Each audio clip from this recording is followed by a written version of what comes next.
السلام علیکم ورحمۃ اللہ وبرکاتہ۔ الحمد للہ رب العالمین ولا عدوان الا علی الظالمین واشهد ان لا الہ الا اللہ وحدہ لا شریک لہ واشهد ان محمدا عبدہ ورسولہ، اما بعد، من ہمزہ ونفخہ ونفسہ۔ میرے بزرگوں، دوستوں، اسلامی بھائیوں اور بہنوں، گزشتہ ملاقات میں ظلم کے نقصانات سے متعلق کچھ باتیں بیان کی گئی تھیں۔ مزید باتیں آج کے اس مختصر ملاقات میں ملاحظہ کیجیے۔ عزیز ساتھیوں، بعض لوگ اپنی اولاد کے ساتھ یکساں سلوک نہیں کرتے۔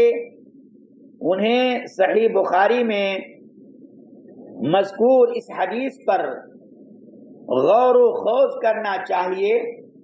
حضرت نعمان بن بشیر رضی اللہ عنہ سے روایت ہے کہ میری ماں نے میرے باپ سے مجھے ایک چیز ہبہ دینے کے لیے کہا۔ پہلے تو انہوں نے انکار کیا کیونکہ دوسری بیوی کے بھی اولاد تھی، پھر راضی ہو گئے اور مجھے وہ چیز ہبہ کر دی، لیکن ماں نے کہا کہ جب تک آپ نبی کریم صلی اللہ علیہ وسلم کو اس معاملہ میں گواہ نہ بنائیں میں اس پر راضی نہ ہوں گی۔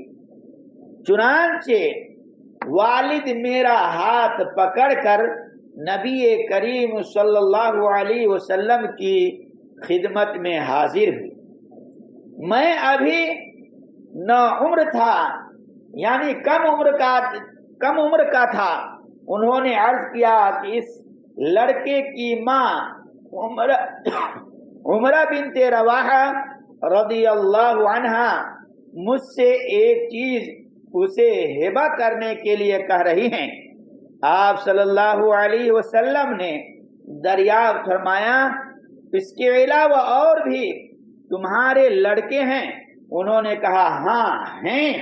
نعمان رضی اللہ عنہ نے بیان کیا، میرا خیال ہے کہ آپ صلی اللہ علیہ وسلم نے اس پر فرمایا تو مجھ کو ظلم کی بات پر گواہ نہ بنانا۔ بعض لوگ قرض لینے کے بعد واپس کرتے ہوئے ٹال مٹول سے کام لیتے ہیں۔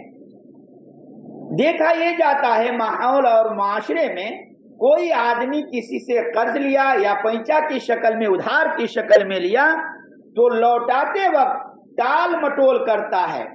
ایسا نہیں کرنا چاہیے۔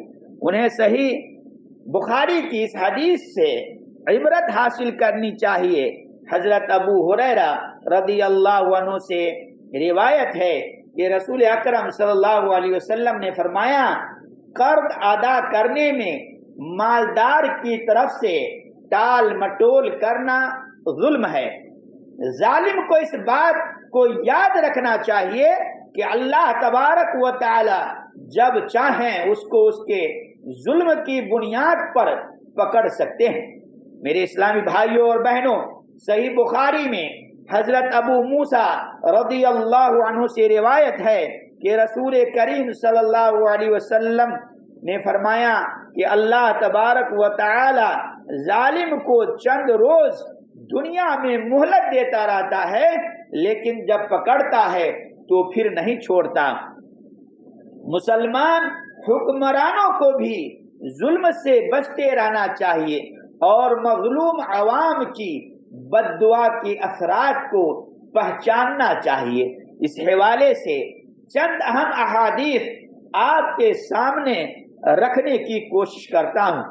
میرے عزیز ساتھیوں، صحیح بخاری میں حضرت عبداللہ بن عباس رضی اللہ عنہ سے روایت ہے کہ نبی کریم صلی اللہ علیہ وسلم نے معاذ رضی اللہ تعالیٰ عنہ کو جب عامل بنا کر یمن بھیجا تو آپ صلی اللہ علیہ وسلم نے انہیں ہدایت فرمائی کہ مظلوم کی بد دعا سے ڈرتے رہنا، اس دعا کے اور اللہ تعالی کے درمیان کوئی پردہ نہیں ہوتا۔ نمبر 2، سلسلہ احادیث الصحیحہ میں خزیمہ بن ثابت رضی اللہ عنہ سے مرفوعاً مروی ہے کہ مظلوم کی بد دعا سے بچو، کیونکہ یہ بادلوں پر اٹھا لی جاتی ہے۔ اللہ عز و جل فرماتا ہے، میری عزت اور جلال کی قسم میں اس کی ضرور مدد کروں گا، اگرچہ کچھ دیر بعد ہی کیوں نہ ہو۔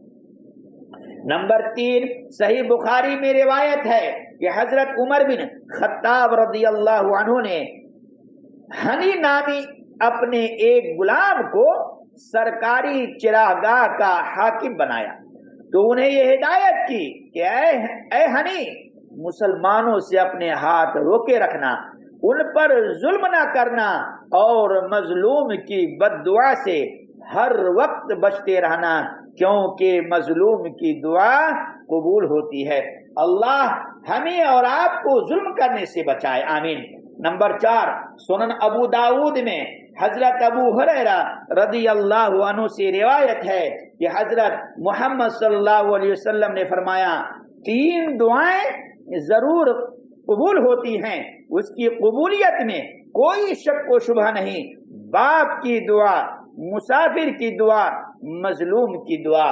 کتب احادیث کے مطالعہ سے یہ بھی معلوم ہوتا ہے کہ مسلمانوں پر مظلوم کی مدد کرنا لازم ہے۔ اس حوالے سے 2 اہم احادیث آپ کے سامنے رکھتا ہوں۔ نمبر 1، سلسلہ احادیث الصحیحہ میں عبداللہ بن مسعود رضی اللہ عنہ سے مروی ہے کہ نبی اکرم صلی اللہ علیہ وسلم نے فرمایا، اللہ کے ایک بندے کے بارے میں حکم دیا گیا کہ اسے قبر میں 100 کوڑے مارے جائیں، وہ التجا اور دعائیں کرتا رہا حتیٰ کہ ایک کوڑا بطور سزا باقی رہ گیا، اسے ایک کوڑا مارا گیا، اس کی قبر آگ سے بھر گئی۔ جب آگ ختم ہوئی اور اسے کچھ افاقہ ہوا تو اس نے پوچھا، تم نے مجھے کس وجہ سے کوڑا مارا ہے؟ فرشتوں نے کہا، تم نے ایک نماز بغیر طہارت کے پڑھی، بغیر پاکی کی پڑھی تھی، اور تم ایک مظلوم کے پاس سے گزرے تھے لیکن تم نے اس کی مدد نہیں کی تھی۔ اللہ تبارک و تعالی ہمیں مظلوم کی مدد کرنے کی توفیق بخشے، آمین۔ نمبر 2، سلسلہ احادیث الصحیحہ میں حضرت برا رضی اللہ عنہ سے مروی ہے کہ رسول اللہ صلی اللہ علیہ وسلم انصار کی ایک مجلس کے پاس سے گزرے تو فرمایا، اگر تم راستے میں بیٹھنے پر بزل ہو تو مسافروں کو راستے کی رہنمائی کرو، سلام کا جواب دو اور مظلوم کی مدد کرو۔ میرے اسلامی بھائیوں اور بہنوں، مظلوم کی مدد کے ساتھ ساتھ شریعت نے ہمیں ظالم کی مدد کرنے کا طریقہ بھی بتلایا ہے۔ صحیح بخاری میں حضرت انس رضی اللہ عنہ سے روایت ہے کہ رسول کریم صلی اللہ علیہ وسلم نے فرمایا، اپنے بھائی کی مدد کرو، خواہ وہ ظالم ہو یا مظلوم۔ ایک صحابی نے عرض کیا، یا رسول اللہ، جب وہ مظلوم ہو تو میں اس کی مدد کروں گا، لیکن آپ کا کیا خیال ہے جب وہ ظالم ہوگا پھر میں اس کی مدد کیسے کروں؟ نبی کریم صلی اللہ علیہ وسلم نے فرمایا کہ اس وقت تم اسے ظلم سے روکنا۔ کوئی آدمی کسی کے اوپر ظلم کر رہا ہے تو دوسرا آدمی کو چاہیے کہ اس ظلم سے اسے روکے، کیونکہ یہی اس کی مدد ہے۔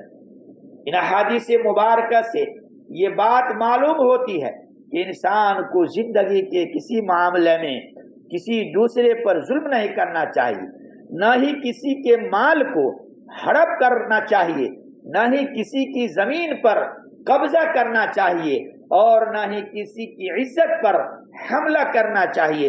ان تمام معاملات میں دوسروں کا استحصال کرنے والے لوگ اللہ تبارک و تعالی کی گرفت کا نشانہ بنتے ہیں اور دنیا اور آخرت کی تباہیوں اور ہلاکتوں کو اپنے لیے اکٹھا کر لیتے ہیں۔ اب اخیر میں اللہ تبارک و تعالی سے ہم دعا کرتے ہیں کہ اللہ تعالی ہم سب کو ظلم سے محفوظ رکھے اور عدل و احسان والا راستہ اختیار کرنے کی توفیق عطا فرمائے، آمین۔ وآخر دعوانا ان الحمد للہ رب العالمین، والسلام علیکم ورحمۃ اللہ وبرکاتہ۔